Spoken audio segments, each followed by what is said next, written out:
Hey, Nick. Hey, Chase. It's that time again. What time is it? Time for Fuck This Place!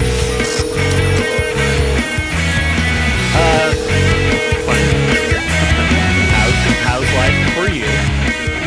It's okay. It's okay. My big thing, we're talking about doctor stuff right now. I had surgery a couple weeks back. I tore my Achilles. Yeah, I never texted to see how you were or anything like that. Yeah, I've been keeping a list. Yeah. But it's going good. I find out in 2 days on Friday if I'm gonna have to stay in this cast for the rest of my life or if I'm gonna get into a boot at some point. I'm really hoping for the boot. I've heard a lot of good things about it. I've heard I can stand if I have it, and if I can stand, I'm one step closer to being able to rob a bank. So your mic is attached to the stand, right? And so is mine. That's right. Mm-hmm. Right on. Mike stand babies. Mike stand babies. I was told not to pick it up, but it feels better. So Told by who? Let me know. My partner is using. That's why it took me so long to get on Zoom, because she uses Zoom for her. She does a cappella practices and stuff. Oh shit. And so it wouldn't let me sign in. Every time I try to sign in, it would bring her stuff up. So she had she came in and tested everything out, and I was like, I just want to hold the mic. And she was like, you can't. Leave it on the stand. I was like, okay. Well, it's on the stand. So you're doing good. Yeah, exactly. Well, I guess I should intro the podcast. Welcome, everyone, to Fuck This Place, a podcast about jobs with Chase and Nick. My name is Chase. My name is Nick, and with us today is our guest, another one of my oldest friends. We're very lucky. We're doing a run of all my oldest friends lately. One of my oldest friends, the creator of the comic book Killing Hope, the awesome Josh Barbee. What up, Josh? Hey, what's going on, guys? Glad you got my title in there. Mm-hmm. The awesome. From when I was knighted. Most people pick Sir, but they actually let you choose. Yeah, right. It's just the choice between those two, and everyone up to this point was like, "Why would I go with the awesome?" Yeah, exactly. They're like, it's not the '80s, and we're in England, I guess. It's a lifetime title too. So. Right. Exactly. You know, I can understand how you want to. Some people would not want to be in their 60s and called the awesome, but right. Yeah. Well, those people are wrong. Yeah, 100%. Well, Josh, we always kick off every podcast with a segment we like to call "Fuck This Place?" ? Where we decide if we would work somewhere or not. So we've actually looked up some Craigslist posts from your neck of the woods, shall we say? Visalia? Visalia. Visalia, of course. Yeah, you say it the way Kiefer Sutherland pronounces it in the hit show 24. They went to Visalia for a couple episodes in season 2, and it was very cool, but it was obviously also not Visalia because there was like giant skyscrapers everywhere. Yeah. Oh, right. Man, but yeah, it is. That there would be somebody nearby who would be like, "Hey, Kiefer Sutherland, right? I'm from Bakersfield or something," and I know. Yeah, exactly. Not that. I mean, it's like it's still California. I feel like if a show gets like the name of a town in Nevada wrong, like fine, you know. But California, there's not that many cities, so I can understand.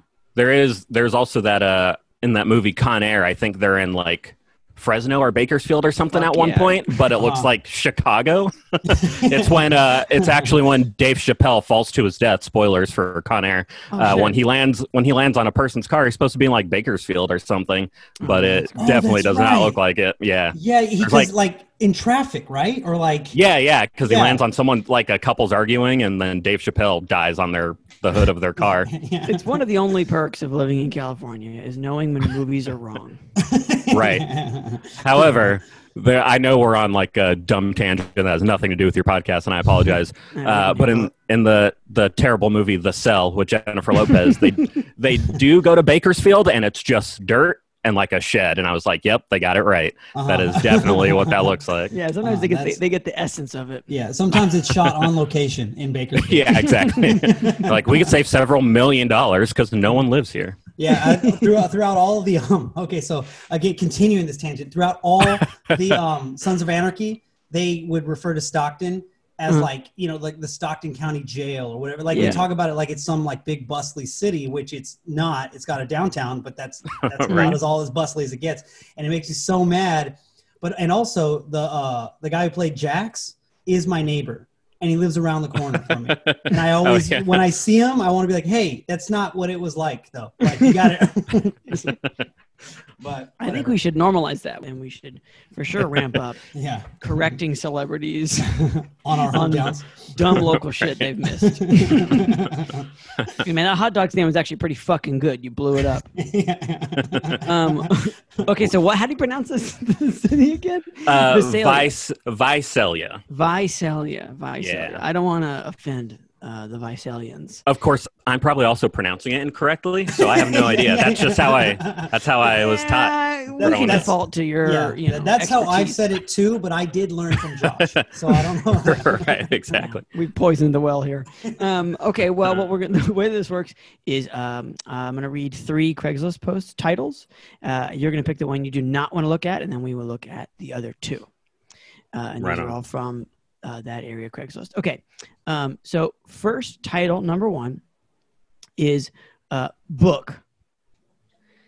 Title number 2 is get meme newsletter subscribers. And title number 3 is calling on all bail agents. I can help. And there's a lot of exclamation points in that one. So which one do you not want to click on? The bail agents, the meme newsletter, or book? I'm going to skip the meme newsletter. Sounds like a lot of jobs I've applied to on Craigslist. It really does. Meme and newsletter does. It's, For some reason, it rings hard. Most of Craigslist jobs should all just be titled "Hairbrain Scheme." Hairbrain Scheme from me and my mom. Okay. Why are all these signed Wile E. Coyote? Let's take a look at the first post, which is calling on all bail agents. I can help. So there's no pictures or anything. Again, the title has a shitload of exclamation points in it. And then the ad begins and it says, "Attention bail agents. Are you concerned about not having a job after the November elections?" Which I'm not into the bail agent, zeitgeist. But why does the election have anything to do with bail agents? Mm-hmm. Really? Well, I guess we can hypothesize on that later. Then it says, "Call me," in all caps. I can help. Mm-hmm. Final about what problem? Is my question. I guess not having a job after the November elections is but like really, what actual problem? Okay. Then it says final expense, gastos finales, is a recession-proof industry that's booming even during these trying times. Anybody who says trying times is not experiencing those trying times. Then it says there is no graveyard shift and no small commissions. 2 things I was concerned about from the very beginning of this ad. Yeah, it seems like the more information he gives me, the less I understand about what's happening. At first I thought there were graveyard shifts, but now I'm confused. Yeah. Now that you took those off the table, I'm wondering, why were they ever on the table? It's like a game of Guess Who, where like, are there graveyard shifts? No, and you're clicking down all the... and then you speak Spanish? Even better, which I think also would work for Guess Who. Who in here speaks Spanish? Yeah, that he's saying that like I said I speak Spanish to someone else and he overheard. Like oh, you speak Spanish, even better. Yeah, like you're outside of 7-Eleven. Okay, and then it says, this is almost the end of the post. It says, "Call me today. Let's sit down and talk about how bright your future looks in gastos finales!" Exclamation point, exclamation point, exclamation point. And then there's a name and a number to call. Compensation is commission, and employment type full-time. That's super scary. It also, it's like, well, if it's commission, I bet there's not a graveyard shift for this. Yeah. I bet when people are asleep, you're not trying to sell them stuff. Yeah, I would guess so. But you never know. You could have a graveyard shift selling, you know, there's people like, let's say you're a night janitor or you're in charge of a bunch of night janitors. I guess you're still not working. You're not a graveyard. Anyway, You trying to sell sandwiches to your coworkers? no.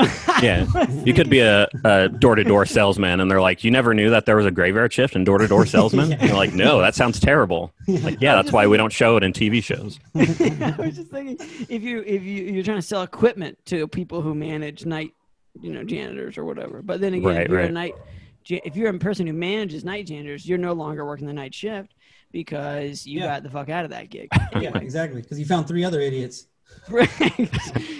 Okay. So does anybody know what final expense or gastos finales is?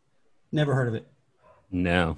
I feel like we don't typically Google things, but I feel like we should at least figure out what that is, right? Also, totally. But I feel like the term "no small commissions" is gonna be a double-edged sword. Like I feel like that's gonna be this is too small of a commission, Nick. No small commissions. Right. Well, okay. So Google It's like shaking me against the wall, Google's auto-filling final expense insurance. So I think that's probably what we're dealing with here. Mm-hmm. It looks like maybe like when you die or something. When you what? Like funeral expenses or something. Oh, this isn't Is life that insurance. that's their nice way of saying life insurance is final expense? See, yeah, he always says final experience life insurance. The last money you will ever spend. Well, I'm kind of see. I think again we're not gonna drill too deep into this, but it does say burial insurance here. I think that it's actually not life insurance. It is simply just burial insurance. Do you know what I'm saying? I didn't know that. Is that against robbers? What is that? What are you insured over? I'm saying okay, so life insurance is like, man, we're the dumbest people. You know what I mean? I feel like this is one of those things where on Jimmy Kimmel where they go onto the street and ask people questions to get them the wrong answer. Life insurance, I'm pretty sure, is a thing that covers lots of stuff. It could cover the medical expense of your end of life care. It could cover, money that gets paid out to like your spouse or your kids, and also funeral expenses. I think final expense / gastos finales is all about paying just for the burial. Like you don't actually have life insurance. And so this is cheaper than life insurance, right? And my guess is there's a bit of a swindle going on here. Yeah. So, okay. So then this family's lost a loved one, right? And then they're all sad, and they're also like, we don't have any money. And then this cheap suit salesman walks in, and he's like, but you have gastos finales. And then streamers, they turn the funeral into a big party, and the family's all upbeat all of a sudden. Yeah, I was thinking he had a cape. Yes. Oh, okay. I also at first read it as gastros finales, which is just poop. I think the final poop, which happens with death. I think. I also don't understand why specifically we're looking for bail agents. Oh yeah, I forgot that's what this was about. like we got to the point of, okay, we understand probably what this person is going for, but why are you targeting bail agents specifically? They probably had a conversation with the friend who's like, who's going to get hit really hard after the election? Bail agents. And they were like, you know what? He's probably right. Not going to look further into it. Yeah. I'm not going to think about this anymore than it takes to post in Craigslist. That's possible. What? Okay, here's what I think actually could happen after the November elections for bail agents is that, like they're counting on widespread justice reform. I mean, I'm talking huge implementing changes, sweeping changes November 10th, when a new DA gets put into town or whatever. And so bail agents work less or something. But again, I don't think that's going to happen no matter who gets elected. I don't mean right at the presidential level. I just mean in general. I'd like to assure all bail agents right now, if you're listening to this, you're probably okay. I don't think you need to respond to this person. Yeah. I will go out on a limb here and say I still have no fucking clue What the two things have to do with each other? Well, yeah. Maybe he just posted a bunch that are like calling on all McDonald's employees. I can help, and we just found the one that says bail agents. Yeah. That's a very good point. Bail agents may not be the linchpin here. Yeah. I'm gonna overall, I'm gonna say I want nothing to do with this because I have no idea what it is. I don't understand what being a bail agent has to do with commission or dead people's insurance. Yep. I'm going to say no because I'm not actually, I feel like this is pretty well established for me. I'm not a good salesperson, and it's obvious that by the number of exclamation points in this, that you are doing sales and you're completely on your own. Like this person yells at you every now and then. But otherwise, you're just looking for more bail agents to hook into this pyramid scheme. This person yells at you sometimes, but you always hear them yelling at someone. Yeah. If the first meeting you have with them, which is in the parking lot of a Dairy Queen, he is screaming on the phone when you arrive and hangs up and immediately changes tone to just be like, "What's up? Super glad to see you." Yeah. He's screaming, "You don't speak Spanish? That's not as good as someone." What about you, Josh? You in or out? I'm out, and it's only because the no small commissions thing. I feel like if this is a burial job, they're like, you know what? No kids. You're not going to get paid if you bury any children. So, turn those people away. But at the same time, it feels like half the job is done for you because they're already coming in with someone dead. You're like, I can do that. I can bury that body you have. Yeah, if that's what this job is, burying bodies. Right. Which it could very well be. This could instead of insurance, this is basically like, you pay me $50 and I will bury this body somewhere in the woods. Right, exactly. We save money by not using a casket. Or laws.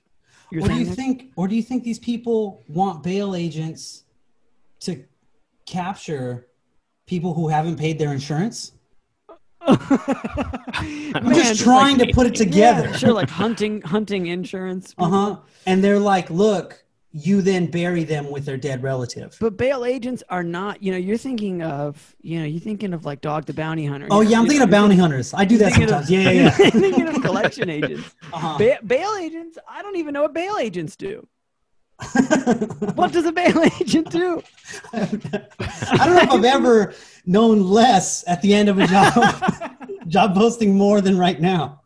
Maybe bail is an acronym for something. It could be. But they only capitalized. No, but right below they only capitalize the B and not agents. And I don't know if that's one like. Yeah. I don't. Well, dude, the B stands for bail. The AIL, we don't know what it stands for. Yeah,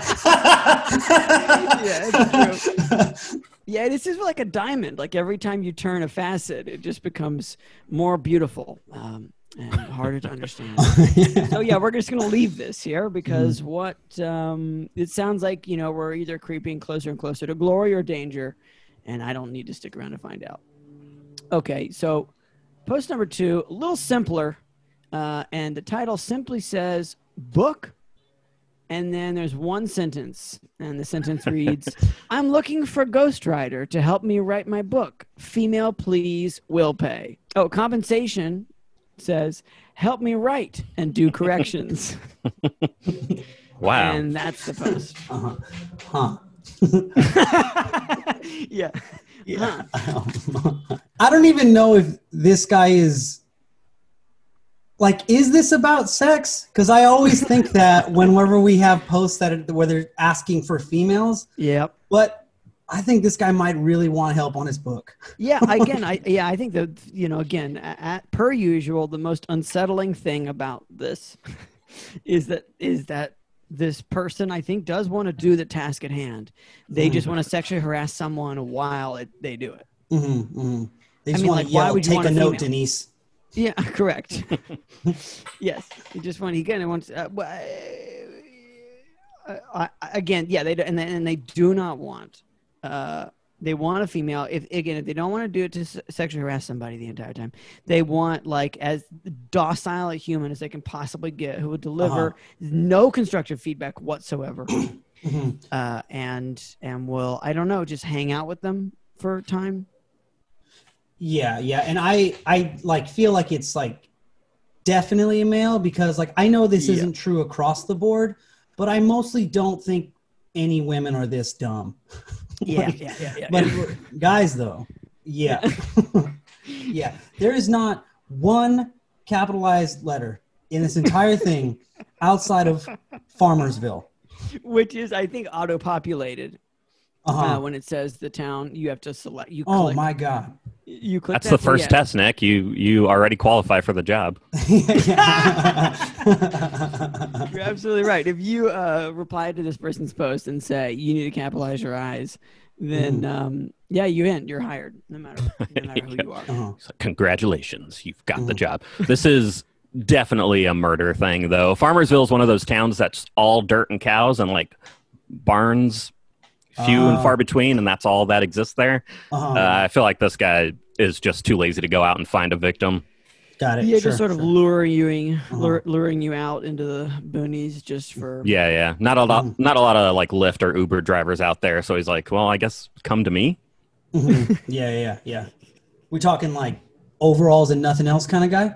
Yeah, maybe a straw hat. I know. Maybe this person, might be a refined gentleman, of the woods, of the plains, so to speak. But I think that maybe there's overalls, but they're those like train conductor overalls. They're like. I don't know. I don't think you're gonna get to this guy who's like, "Oh, I'm looking to research a book on fine Italian wines." That's what I need your help with. Sure. Yeah, what the book is about again. Yeah, what do you think it's about? If you had to guess? Because I'm gonna say definitely his life. I was gonna say memoir. Yep, yeah, it's got to be right. Memoir. He's not like, let me fix these Harry Potter books. Like he's no.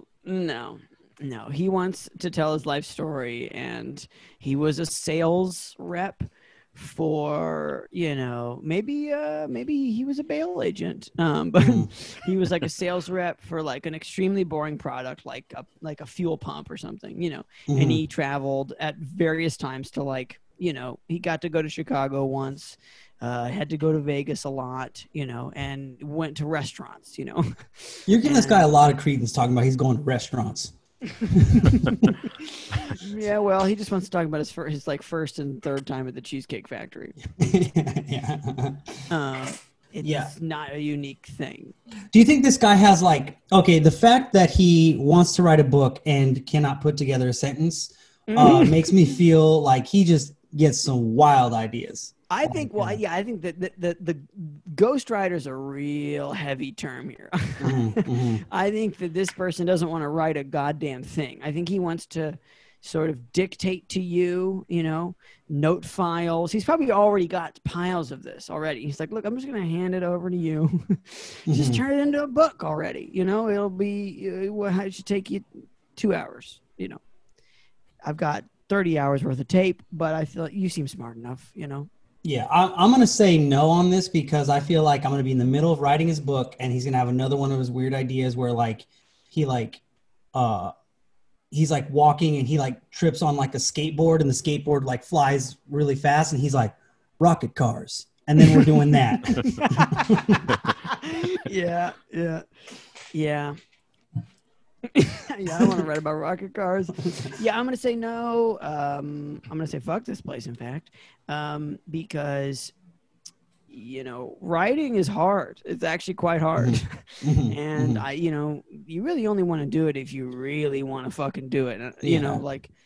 Yeah, you don't want to like listen to someone spitting out like chew behind you or whatever. Like even if this person was like, this person isn't even 100% of the way to like convincing, but even if they were 90% of the way there, you want to seriously consider it. Yeah. And so, I'm out. Man, I might have to say yes on this one because now I really want to know what he would want written, but I also feel like it could be an easy job if you get there and he's like, I have an idea about a pill that makes you really smart. And you could just be like, cool, that exists, but he probably doesn't know, so I can just write limitless without him realizing what it is. Very good point. This could be a very easy to swindle situation. Yeah. Of course, the whole time he'll be like, why is this guy's name Bradley Cooper? You'd be like, that's just how I roll. So I forgot the character's name. He played Bradley Cooper. Bradley Cooper played Bradley Cooper in Limitless. Yeah, okay. Well, and in Avengers, too. Yeah, well, fuck this place. What's up, everybody? What's going on, guys? Wanted to remind you that you can text the podcast anytime you want. Night or day, whenever the hell you want. It's fine. It's the number is 470-BAD-JOBS. The actual numbers are 470-223-5627. That's the number. So yeah, anytime you want. Like I said, middle of the night, whenever. We don't got jobs right now. Whatever's going on with you is going on with us. I mean, absolutely. Maybe you still have a job and it's like shitty. You can tell us about that. Mm-hmm. Maybe you don't have a job and it was shitty before. Maybe you're getting one of those weird temperature forehead checks right now. For sure. You want to pull out your phone and just say, you know what, fuck you guys. I'm going to text 470-BAD-JOBS. 470-223-5627 is the number. That is the number. And you can also call us if you want, but I mean, whatever. It's your choice. That's the point here. Josh, what is the first job you ever had? McDonald's was the first place I ever worked when I was 15. I believe that is a first for us, right, Chase? Oh, no, Tony Klein. Yeah, he did work at McDonald's. You're right. Yeah, but still. I was going to say, when I grew up, most people like around me all worked at McDonald's or fast food, at least in general, growing up in high school. We've gotten a few fast foods, but in almost like we're coming up on 16 interviews now. You're only the second McDonald's, which I would have thought the same is like the. Yeah. But anyways, that's another conversation. So you worked at McDonald's. Yep, I sure did. What was your position? I mostly did drive-through, which wasn't that bad. I literally got to sit and do a touch screen. I didn't have a cell phone back then, so that would have been nice. But the days flew by because it's just nonstop customers coming through drive-through. McDonald's, yeah. Busy. Yep. And then I also did the super early morning shifts on the weekends, so I was done by like 11 a.m. on Saturday and Sunday. And then I just go home and go back to bed or play video games or whatever. It wasn't bad at all. As a teenager, if you can swing it. I mean, I feel like most teenagers don't want to wake up, but if you can do it, a morning shift. The cool thing, I don't know, maybe you're gonna have a counter observations to this, but there's just only so much that can go wrong before 11 a.m. Right. Mm-hmm. Yeah, the worst thing you have to deal with is the non-bathed people that would just want to come in and hang out, which was like they would always hang out in the back anyway, so it wouldn't really be an issue for anyone, and they would always leave when it would get busy. Yeah, so it's it's chill. Cool. Dude. This is the worst. We're all just trying to get started here. Let's not turn the dials up on anything. Right. They just take the 3 extra steps to be inside, and then are still just right. Exactly. just hanging out. They want to read a paper and have a cup of coffee and be on their way. Then as soon as a few people come in, they're like, "This place sucks," and they get up and they leave. Yeah, exactly. every morning. Yep.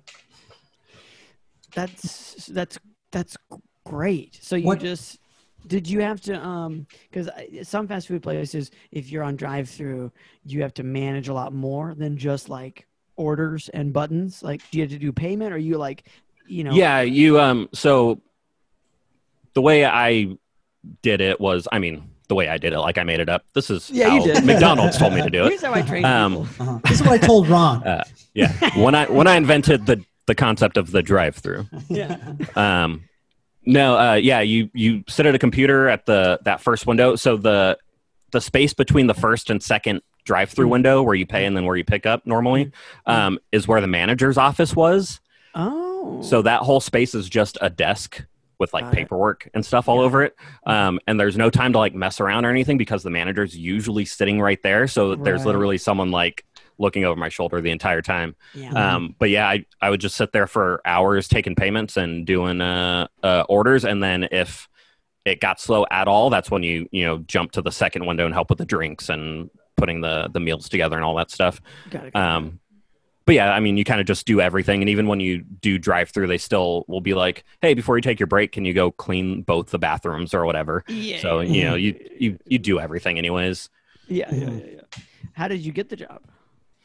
I just applied, but I also, my whole family, grew up working at McDonald's. So like literally I have a bunch of aunts, and they all like worked at McDonald's with each other growing up.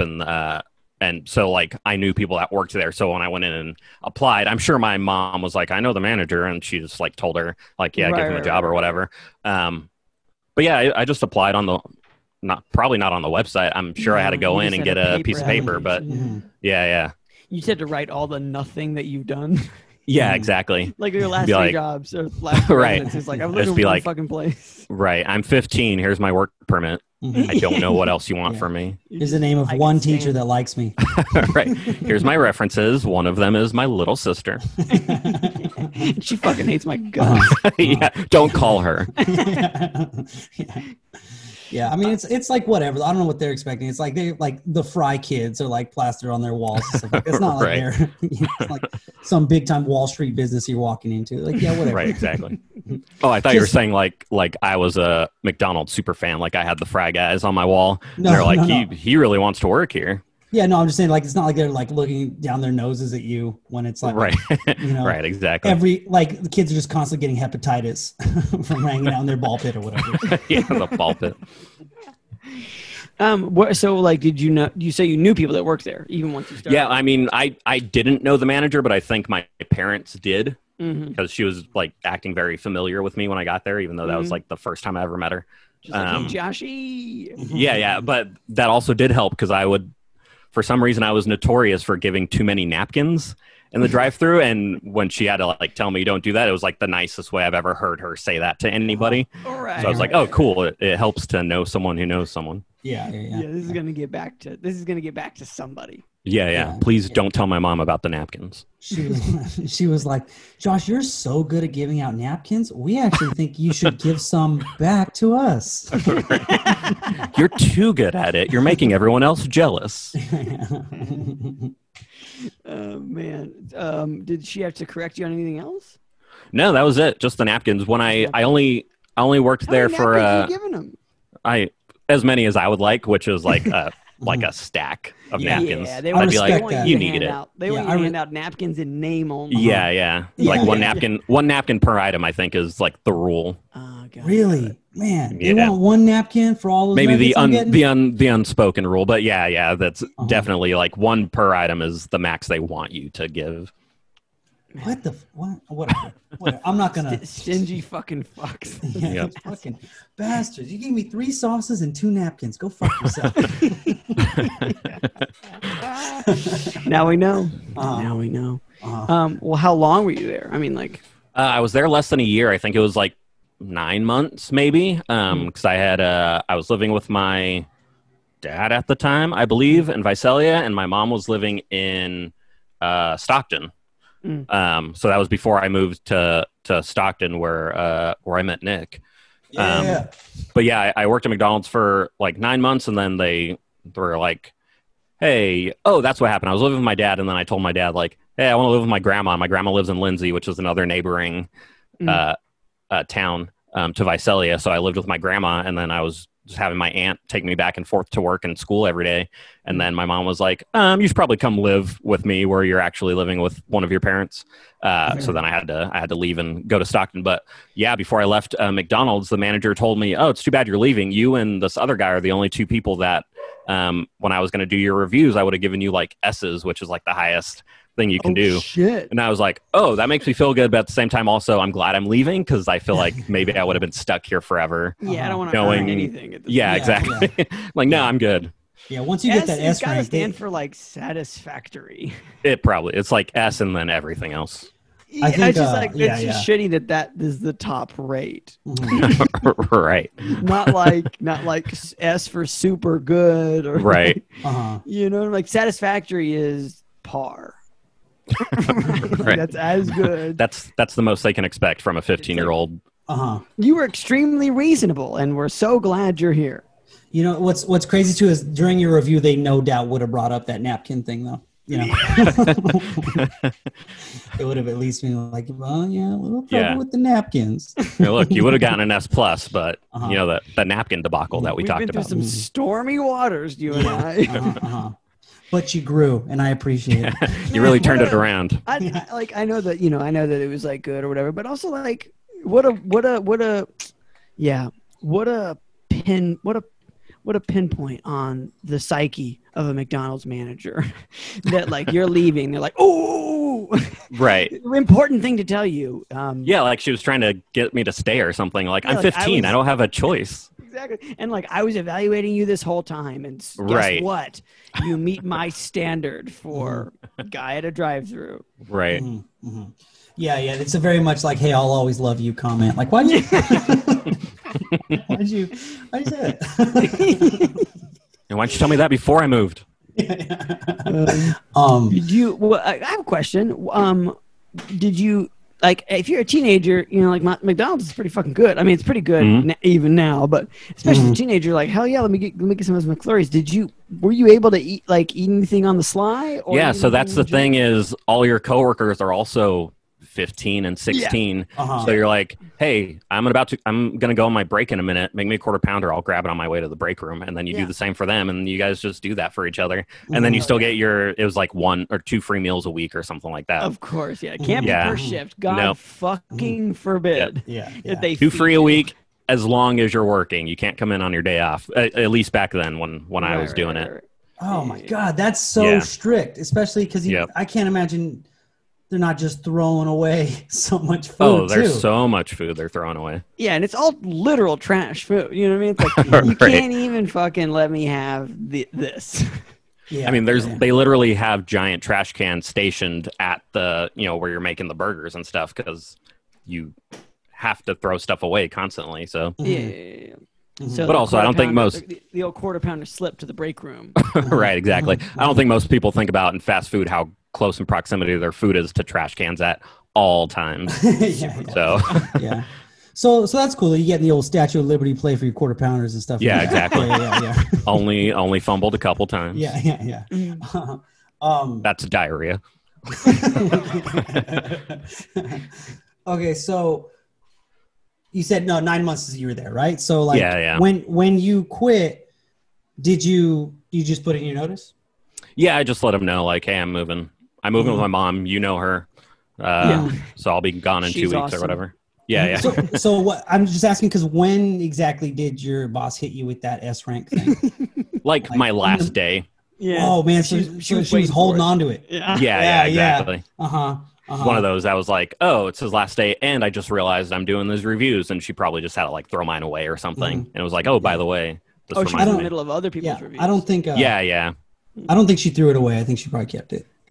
Yeah, it's on her fridge to this day. Yeah. She's tossing and turning in bed every night. Like, do I tell him? I don't want to. This could change the trajectory of his future. Should I tell him? Oh, now that I come to think of it, she did have me autograph it on my way out. Yeah. It's like now I think about it, she did kiss me on the cheek on the way out, so that was kind of weird. She squeezed my butt. It was weird. But she used like a Big Mac like box to squeeze your butt. Yeah, exactly. little claw on your butt. Yep. Okay. Josh, so that was your first job. What would you say is the worst job you've ever had? So I've been trying to think of that because I've had, I think, 12 jobs in my life. I was counting them. I was stuck in traffic the other night, and I was like, I wonder how many. 12 or 13 if you count stand-up, which I kind of don't because I didn't do it for very long. But yeah, the worst job probably, I worked at Blue Shield of California for 6 years. And I remember that, yeah. That was probably the worst, but when it comes to like jobs, I can always like focus on one good thing that keeps me motivated to do it. And then one really bad thing that I could be like, yeah, I would quit for that. And that happens in every one of my jobs. But I think Blue Shield, because I worked there for so long and it was so boring, was the worst one. Like you couldn't pay me to be that bored. I hate being bored, and I just couldn't do it anymore at some point. So what did you do at Blue Shield? So my main job was just processing applications into the computer. So I would get a stack of paper applications and you just type them all out into the computer. That eventually, I mean, I started as a temp, so I was just like printing stuff out for people and stuff. And then I moved up to to getting to sit in a cubicle. But yeah, from there, it moved on to any applications that came in that were missing information. I would be the guy that would call those people or those companies and try to get that information, because you can't process them without that. And then, the company doesn't get back to you, and then the employees don't have insurance because their company didn't get back to you in time. So your job was to call basically the employees and or the employers? Yeah, depending on the type of insurance, because we would have a single payer insurance, individual, and then group insurance and all that stuff. You just call up people and be like, hey, man, so is your name like Hector M. Ramirez or Hector G. Ramirez? I can't tell. Yeah. G? Okay, cool. Got it. All right, thanks, bye. Yep. Stuff exactly like that. That was a lot of it. Or like, hey, you put your birthday, but you didn't put the year. And they're like, oh yeah, let me get that. Because a lot of the times it's also the employers filling stuff out for people, or they have someone filling it out, and then they have a deadline. So if they don't get the information from the employee, they just send it in. Right. They're like, oh, we didn't miss the deadline, but we know you're going to need that information still. It's kind of like a little grift that they have. So that I mean, like, so you're in a cubicle. Like, how big an office? I mean, this is a massive insurance company. Like, how big of an office? Yeah, and they had just built a new like building when I went from temp to regular employee, and so it was massive. They were on an actual grape like farm, because they also made their own. They also made wine. The fuck? What? Yeah, so it's a big giant Blue Shield of California. Yeah, and they have their own wine, and so we're just in a building, and when you go outside, you're surrounded by grapes in a parking lot. That was it. Where does the wine go? Whose wine is it? I don't know. I've never seen it. They've never offered employees to buy it. I never bothered going on the website to see like if they were selling it. Nothing. What the fuck? Wait, that's so weird, dude. That's so fucking weird. You never saw anyone working the grape vineyards or whatever? Like you never saw? You would see like in the early mornings if you get there early enough, because they give you like a window of when you can come in. So that was nice. There's a little flexibility on showing up. But if you get there early enough, like right when the sun's coming up, you would see people like in the vines and like tending to everything. So would they scatter when you saw them? Speaking of different and then they like run away. Yeah, they weren't supposed to be working there. They were they were doing it for free for their own personal gain. So it's just like this big ass office building otherwise. Yeah, just like I think 2 or 3 story building with like a giant cafeteria and just grapes and vineyards outside. No connection to the wine on the inside. It wasn't like nothing. A sign that was just like it's wine o'clock or No, not at all. It was almost as if drinking isn't beneficial to your health at a health company, and they wanted to not bring that up a lot. Yeah, that's a good point. Yeah, they don't really want to like double those up. Right. I mean, like, how did you fall in? I mean, 6 years is a long fucking time. Yeah. You guys started as a temp. Like, how did you fall into this? So I worked at a video game store, and my manager, who's still a good friend of mine, named Sky, he left the game store because he got a job at Blue Shield, I think because he had a friend that worked there. Yeah. And then maybe a year later, my wife at the time got pregnant. And I was like, I kind of need more money. And he was like, hey, we have, temp openings or whatever, if you want to try to get in on that. And I did. And I got in. I think I temped for 2 years. And then they didn't tell me until a week before they were going to let me go, me and another girl that was temp as well. They told us, oh, you can only be a temp for 2 years, by the way. And we forgot to tell you guys, so your last day is next week. So I in a frenzy went around to all the other managers in the different departments and gave them my resume. And one of them luckily was like, "Hey, that was pretty cool of you to do that." Like I didn't think of giving people my resume. But he was like an older guy who like wore a leather jacket and it was kind of weird, but he was super cool. But he like hired me like the next day. A really firm handshake. Yeah. But he was also, he looked British but wasn't British. Okay. Like a Mr. Bean type, but with an American accent. Did he say I like the cut of your jib? Like that kind of a thing?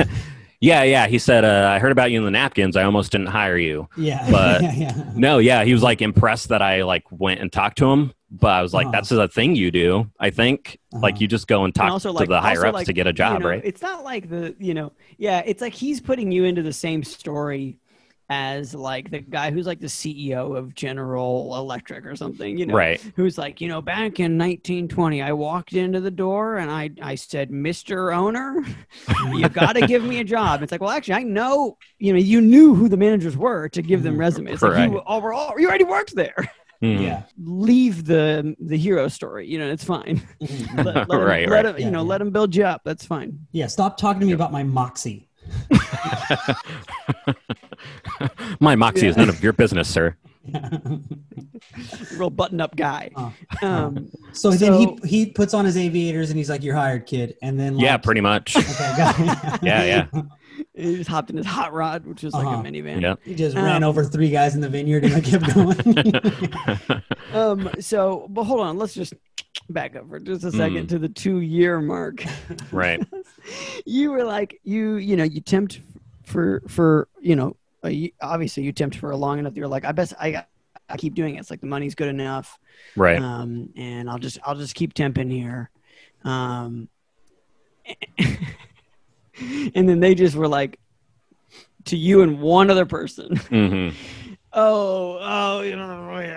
Sorry guys. Little taboo here. Yeah. You guys are gonna really laugh. Yeah. You guys are gonna love this one. Has it been 2 years already? Yeah, we're in there expecting a party. Like, oh man, they're really going all out. There were no other temps there. Like this didn't happen to. There might have been. This else? was just the department I was in.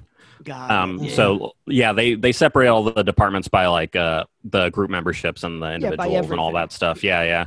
So I was in the I think, if I remember, the small group section. So you and the other temp were the only temps that you knew. Yeah. So it's just me and this other temp, and then all the regular employees, and they would be the ones that are like, "Hey, can you go, make me 20 copies of this or whatever." Got it. Yeah. So do you know what happened to the other person? Did she just? Yeah, we're still kind of friends. Like I used to email with her a lot. A few years ago, I think she's like married and stuff now, but we still follow each other on stuff, so I see her every once in a while. But she didn't do the same? She didn't play the same Moxie game as you? No, I don't know what she did after that. She just disappeared. Yeah. Did other temps show up like in that same office? Maybe you didn't have the time to check on I'm this. sure they did. By that point, I was in a different department, and I don't think we had any temps in that department. But it's the company they went through was constantly sending them new people, so I'm sure that we just got replaced by 2 other people that didn't realize they had an expiration date. Right. Oh man, what a bullshit scheme. Also, I think it's just super. This is just the way the fucking world works, man. Like you get fucked and you're like, I got to get out of this scenario as quick as humanly possible. Right. And then you work for the exact same company that did that exact thing to you. Yeah. And you're just like, well, I'm no longer that level fucked anymore. Time to move on. Yeah, and there's no safety net, so it's not like, oh, if I get fired here, I can go talk to someone else. Like, no, they all know that I work for Blue Shield now, and if I get fired, I'm fired. So I can't, So that was 2 years, and then you had 4 more years. And then 4 more years of sitting at a desk, staring at a screen that, 8 hours that all look the same every single day. So you said that with every job, you have a thing that like hooks you enough to stay. Right. And of course, the thing that's like, I could get the fuck out of here. What was the thing in this case that hooked you enough to stay? Because again, like, this is a long time. My favorite thing. Oh, go ahead. I was just saying, I just like to imagine that it's like it was that every time your boss walked by, he'd be like, "You're something special, Barbee." I just never forgot that time. I couldn't get up I couldn't get up the courage to tell him I was leaving because I did not want to break his heart. The way you do it is you just tell them that you went up to a different boss and was like, "Give me a job." Right. Yeah, exactly. He's like, respect it. Yeah. No, so my favorite thing in the world to do is write screenplays. Yeah. And since I was sitting at a desk with 2 screens every day, I would, for about 7 hours, write screenplays, and then for 1 hour, do my very easy job that I can knock out in 1 hour. Okay. So yeah, it was very easy to, alt tab and switch between my screens if anyone walked by. But from far away, it's all just a white page with black words on it. So no one was really the wiser in that situation. Man. So yeah, that was it. That 7 hours of freedom, 1 hour of work. Yeah, that was literally every day. I would be like, I guess I could write today, and I would go to work. And if I didn't feel like writing, I'd be like, maybe I'll call in sick because I'm not going to do my job for 8 hours. That's for sure. What did you know if anyone else was playing a similar game? I don't think so, only because most of the other employees were older women. It was like a bunch of moms and aunts in my group. So I'm pretty sure they were all just got to do my job so that the bosses notice me. Like McDonald's. Yeah, exactly. Well, the moms and the aunts. All the moms and aunts moved over. Moms and aunts in your history. It's and in some ways that's kind of the best case scenario for one of those things because you don't want anybody, if anybody else is in on it, right? If they're in the same camp, then you might get to the point where you're comparing notes, on the whole thing, or sharing intel, and it's really just like if you get busted for some reason on that, it's all on you. There's nobody else, and also you're so much less likely to get busted because you're a single cell organism. Yeah, exactly. So I just remembered I did have a friend who was in another department. So like literally I would get to work at like 6:30, 7 a.m. As soon as I would sit my stuff down, he would come up and be like, hey, you want to go get breakfast? And we would go hang out in the cafeteria for like an hour. Just like, because no one else was there yet. Everyone else came in at like 8 or 9. Oh, right, so it was literally just us. So yeah, that was fun too. In the cafeteria. Yeah, exactly. And every time he would go for a smoke break, he'd ask me if I want to go. And I'd be like, yeah, sure. And we'd hang out outside for like half an hour. So yeah, his deal wasn't too tough either. Right. Yeah. This isn't the same friend that was your video game story. No. He was just another guy who was, I don't believe he was a temp. He was just in another department and we started hanging out one day. Yeah. He was the red to your Andy. Just exactly. Yeah. I got you. He's just another one of the nephews, like around all the ants. Yeah, he came to my desk one day and there's just a poster covering my computer. So you're doing that, and every day you're doing it's 1 hour of work and 7 hours of just like interior. Josh, right? Exactly. Yeah, because that's what I would write. Write what you know. You just write a screenplay about you, but it involves so much of your work. It's about me doing the actual work, but I'm not doing the work in real life that I could have been doing. So you're like running into like issues like you don't really know how to end it because you've never right, exactly. Like, I guess I gotta do my job for a day so I know how to end the scene. Which is easily why it drifted into Shawshank Redemption as your real life. Exactly. So here's my question. Did you because there's a lot of people who are looking for something like this, right, to some degree or another. I mean, obviously it has an expiration date, psychologically, which we can talk about. But like, was it that you found yourself in that position? Did you have to do any subtle manipulations to assure that it would stay that way? It was kind of a gradual thing. I think over the years, I just realized how much I could just not work and still get my same numbers because they track all your numbers, how many like applications you process and all that stuff a day. You realized there was a quota and you were like, oh, I guess I could just... Yeah. And I also, the time I wasn't doing my work or writing, they had typing programs that you could, like the games you could play, and I got my typing words up to, I don't know, like 65, 70 words a minute. And so then I could, spend the hour doing all my work, and then the rest of the day was I could just do whatever. You got more efficient at the work. Yeah, too. exactly. So then where's the expiration come in?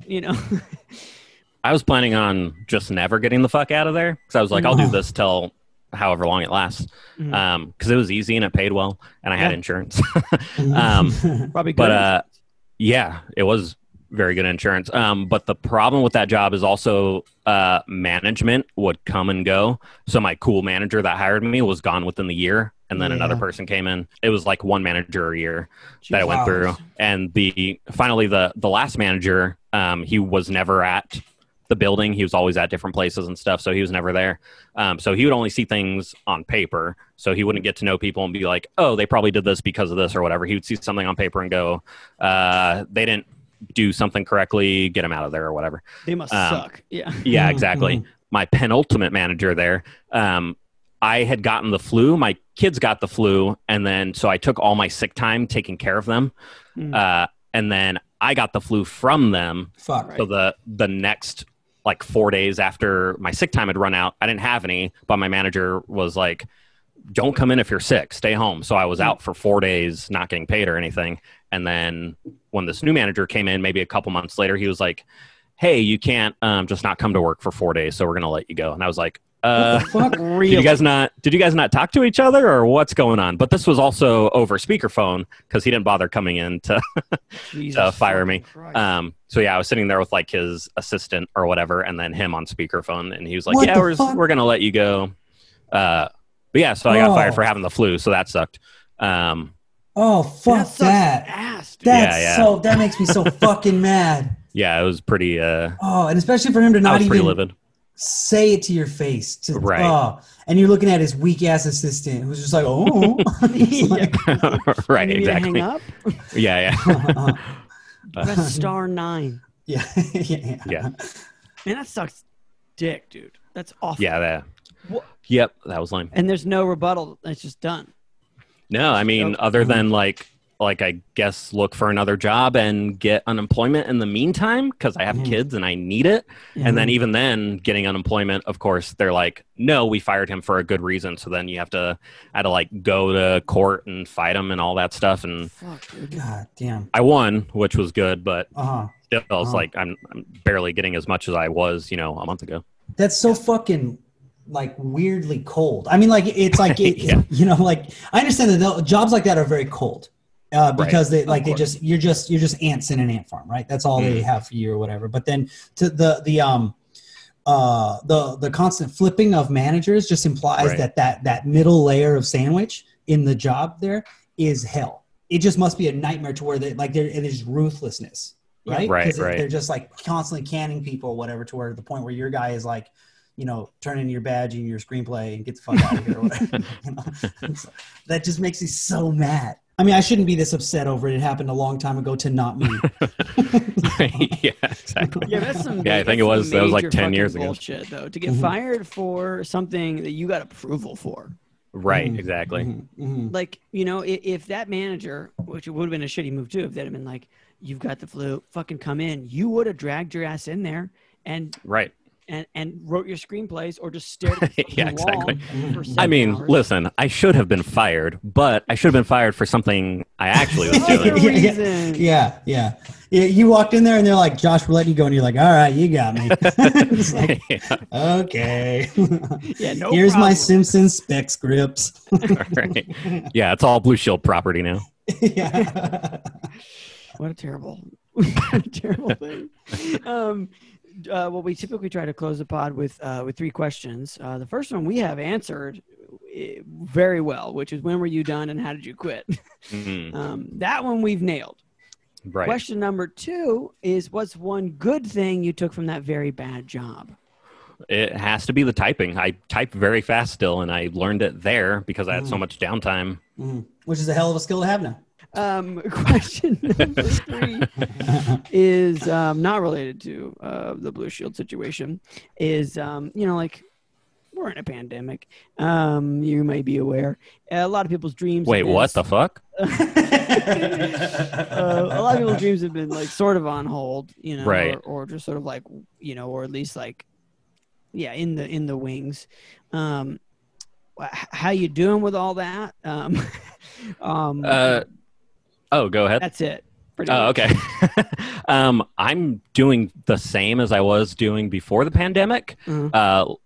I had a kid last April. The last job I had ended last February. And so then I just went on paternity leave. Mm-hmm. And then by the time that ended, my partner got a really good job, so I just stayed home.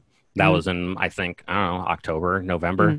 And then the pandemic hit. So I'm doing the same stuff I've been doing. She still has to leave, unfortunately, every day because she's an essential worker. So that's the hardest part is she leaves. And then when she gets home, she has to shower and, all that stuff before she comes near us. But yeah, like I said earlier, I'm a stay-at-home mom, and that's what I've been doing for the last 2 years. So nothing's really changed for me. You like pull the blinds down. You're like, what the hell? What's going on out there? There are some days where I'll look outside and be like, it's pretty hot today. But like I don't know. I didn't know until 4 p.m. how hot it was outside. I got one more bonus question, Josh. You remember when we worked at the movie theater? That was my favorite job. That was the opposite of fuck this place. Okay, 2 quick things then. Three quick things. Was our boss's name Greg? Yes. Okay. We did have a boss named Greg. Okay. Was Greg an alcoholic? I think so. Yes. There was the reason I left the movie theater is because our boss Greg was down the street at the bar when we, including Mike, me and another person were trying to get raises because we got promoted, but he didn't give us raises with our promotions. So we were trying to talk to him. Checks out. Yeah, we were trying to talk to him, and then he was not there because he was at a bar. He was at. Was it not Ollie's? Was it Ollie's? It doesn't matter. I like that bar a lot. Yeah, but anyways, and the other thing is, do you remember one time we were working and someone threw a penny into the popcorn machine? I don't know if I remember that specifically, but it's very easy to imagine. Just a customer from like clear across the way, like flicked a penny and it went into the popcorn machine. And then it was me and you working and someone was like, well, what do we do? And you're like, we're not going to find the penny in there. And we're I was the bad boss in this situation. Yeah. And you're like, well, I'm not going to find the penny in there. We're not going to throw out all that popcorn. So we're just going to serve penny popcorn, And then, and we did it all night. And I don't know why, but that's a memory that sticks with me. It comes out when I go to the movies and I see the popcorn there. That's something I would definitely not do. Yeah.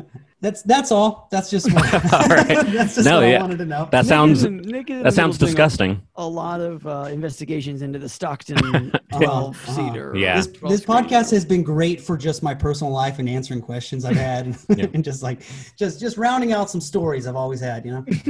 Oh man. Well, Josh, where can people find you on the internet if you'd like to be found? I am Josh Barbee. JERSHBLERGEE on Instagram and Twitter. I'm not on either very much, but that's where you can find me. We'll put the links in the show notes. If you want to find stuff. What about your comic? Can people find that anywhere? Yeah, that's on the easiest place to go is blissontap.com. Bliss on Tap Publishing is the ones who put it out. But it's only digital, so you have to go there or go to like Comics Tribe or any other like Drive-Thru Comics, any online comic retail place carries it. And then search for Killing Hope. Killing Hope. Number one, no other ones because they didn't make any more. So. And enjoy that cliffhanger ending. You're gonna love it. Well, Josh, thank you so much for joining us. Thank you guys. This was super fun. Yeah, this is awesome. Thanks so much, man. And fuck this place. Exactly. So we have 2 write-ins, Nick. Those write-ins? That's right. And we're going to read them. FYI, if you want to write in, you can do that. It's 470 Bad Jobs. I think that number is 470-223-5627. 470-223-5627. So our write-ins this time, you know what? I'm just going to let the writings explain themselves because they're sort of interrelated. So write-in number 1, the text reads, "Hey y'all, I hope you're doing well. My partner is #Jordan Lives." What the hell? And that's right. The other half of Jordan Lives? There's more. And he encouraged me to write in because I just got passed up for a promotion because I worked from home. What? During a pandemic, while doing 2 people's job without sacrificing quality or quantity. So fuck that place and fuck that promotion. Wow. You just got a letter in the mail that just said, try again, pussy. Yeah, for sure. Fuck Absolutely. Fuck that place. What a fucking, that feels thin. It feels like they just real thin. Yeah, like they just wanted someone else and they had to come up with a reason. That's a good point. Is that even legal? I don't know. This is definitely on the line of like, is that legal? And also, I'm only going to get in trouble for bringing it up if it isn't. They're only going to treat you shitty. Yeah, barring this person has a job where they're like they are a doctor, where they do need to be there. but I've been at home this whole time. But again, it seems like this person. Excuse me. It's just like, I'm an air traffic controller. I see the lights from here. It seems like this person's been doing their job. Mm-hmm. And like my guess is the person who got the promotion doesn't work from home. Right? Yeah. So it's like, fuck them, like. Yeah. I guess that person has been showing up to work and just like giving their bosses like little massages and stuff. Just little like poops, little touches on the nose and stuff with each other. Just like weaseling their way in. Yeah. I think this is very much a we are like-minded kind of in more than just the work sense ways kind of a thing. That's super shitty. Mm-hmm. That's super shitty, man. It's super shitty. I am sorry, but I also know you'll be okay because you have a survivor in your partner. # Jordan lives. So that's you true. Must also be a survivor. I asked for a name, but I did not necessarily get a response because I also took a long time to respond to this text. Mm-hmm. So that's a little bit on me. So we're just going to call this # Jordan lives too for now. Mm-hmm. But # Jordan lives too, man. The love of Jordan. Very sorry. Very sorry to hear that. And for sure. Hopefully on to greener pastures though. I mean, you're still in the same pasture. Hopefully pastures get better. Yeah. Here's a question. Have you ever received a promotion? Have I ever received a promotion? I've gotten a promotion, but at the same time, it wasn't a promotion so much as it was like, I feel like more often than not, it's more like the biggest promotion I think I ever got was I was a tour guide at a tour company, and I came to manage that tour company. But that position didn't exist. They just, you know what I'm saying? Like, it was more like I graduated than I was promoted. I mean, I was promoted, for sure. But like, there was no manager, right? A management void existed. And I told the owner, I was like, you need a manager. And I'm the manager, you know what I mean? And there was no one else who could have even taken the position. Yeah. There at the time was maybe 3 employees total to this enterprise.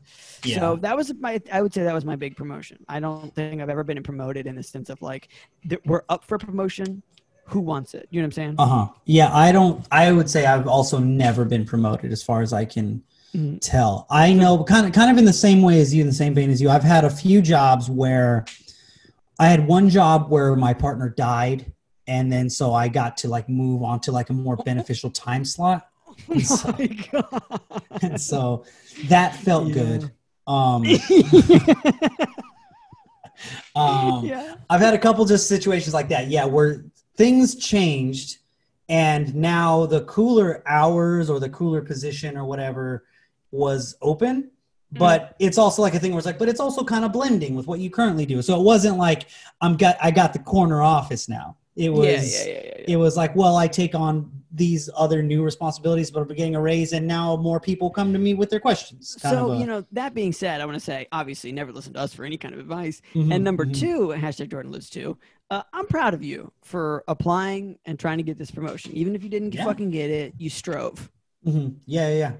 And now you got that on them later on. Now they're a little afraid of you. Yeah. They'll always be a little afraid of you because they know they crossed you. Yeah. And when you come back to that office, you have little slit eyes. Make sure your eyes are real small when you're walking around, like you're scanning them. You're always using like a butterfly knife just for fun. Yeah. Give them real Terminator scanning you eyes. You're not afraid of death anymore. No. Not afraid of these fucks. All right. Well, fuck that place. Okay. Write-in number 2 is from, you guessed it, # Jordan lives. Oh, hell yeah. I guess, again, long story short, for those who haven't been listening to the Jordan Lives saga, he wanted to leave his job before the pandemic, and it sure As shit hasn't happened. It's medical testing and blood and stuff. But they have like this arm's reach like the mob. Like he can't get out. He's just like he's stuck with these guys. Yeah, no, he killed somebody, and now they've got collateral. They got dirt on him. Yeah. Mm-hmm. So Jordan's updated text reads, "Hello, Chase. Hope you're doing well." Which, what a kind man. No luck with the job search, unfortunately, but I saw something about my job that's pretty funny. 17 plus people have quit or been fired since March of this year. That's a lot of people. That is a lot of people. Yeah, honestly, 17 people is a lot of people to work somewhere. Yeah. Do you know what I mean? Especially, yeah. Like even just like a Pete's Coffee, but max staff at like a Starbucks is 30. I would even say that. I would say you're probably floating around maybe 20, maybe. I was going to say, yeah, 17, 20. So, if this was a Starbucks, which, it would make more sense that a Starbucks would have that kind of turnover, I guess. I say plus because there might have been some new hires that onboarded, then quit before they got scheduled. Oh, fuck. Which is a great sign. So this is like, there is something going on. There's something that Jordan is on the inside of that he's already made peace with to some degree, that when new people show up, they get freaked the fuck out, or other people just go, point. I can't take this. Yeah. Jordan, that would be, if you are listening, and we always hope you are, if you got to, you don't have to reveal where you're going, what's going on. But yeah, if you've made peace with this place in some way, we'd be curious, what's the difference between you and the person who's getting onboarded? Because you're absolutely right. Just even if all factors are the same, if you've been in a job for a while, you're like, well, I know the bullshit, and when you get on board, you're like, look, I know where I am, right? I don't have a job, or I need one desperately, but I don't need it this bad, right? Yeah. So if you've got any survival techniques here, Jordan, I'm sure there's multiple people, your partner included, who could use a little bit of that. If you got some tips and tricks on how to survive the unsurvivable.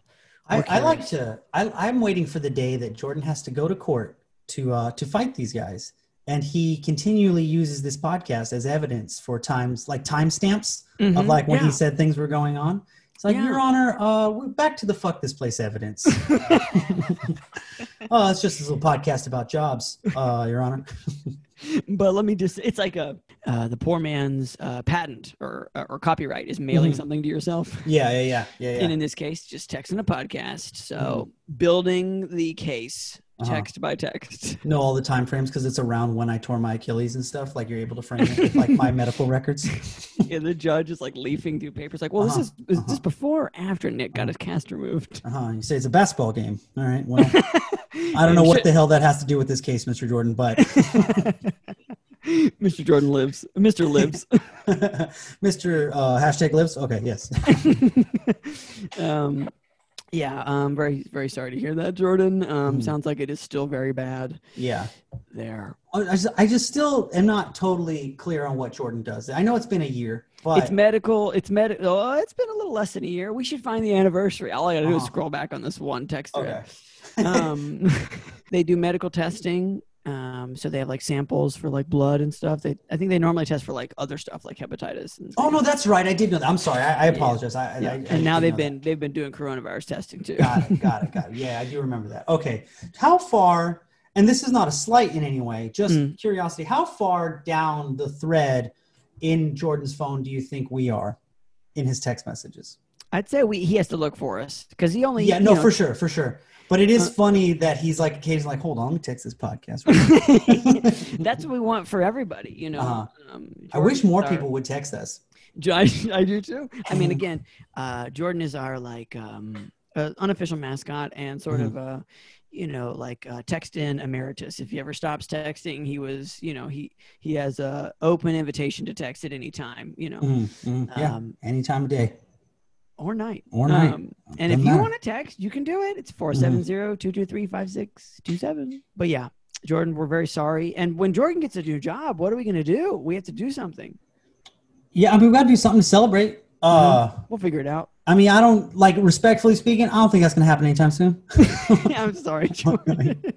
You're probably right. It sounds like it's a tough market. Yeah, it sounds like it's pretty hard. Yep. But let's just say, even if you get an interview or something, Jordan, give us, let us know, because every step along this journey is an important one. Yeah, it is. I also I say, because, it's a tough market, but also that every time he tries to apply for a job, these guys are going to try to pull him back in. They're not letting him go. Yeah. There's a dense web here. Yeah. This is a heist job. We're trying to get Jordan out of there. Now without a fight. Well, Jordan, we wish you the best. And Jordan's partner, we also wish you the best. And hashtag Jordan lives. Hashtag forever. Jordan lives.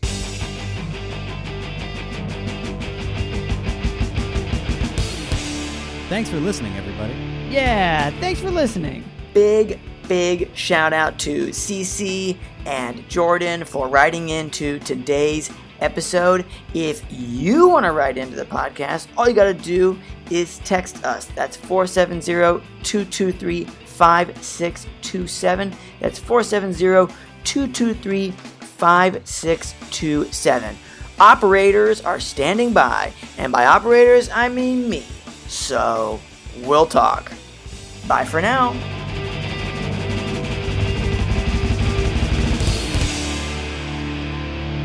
Fuck this place.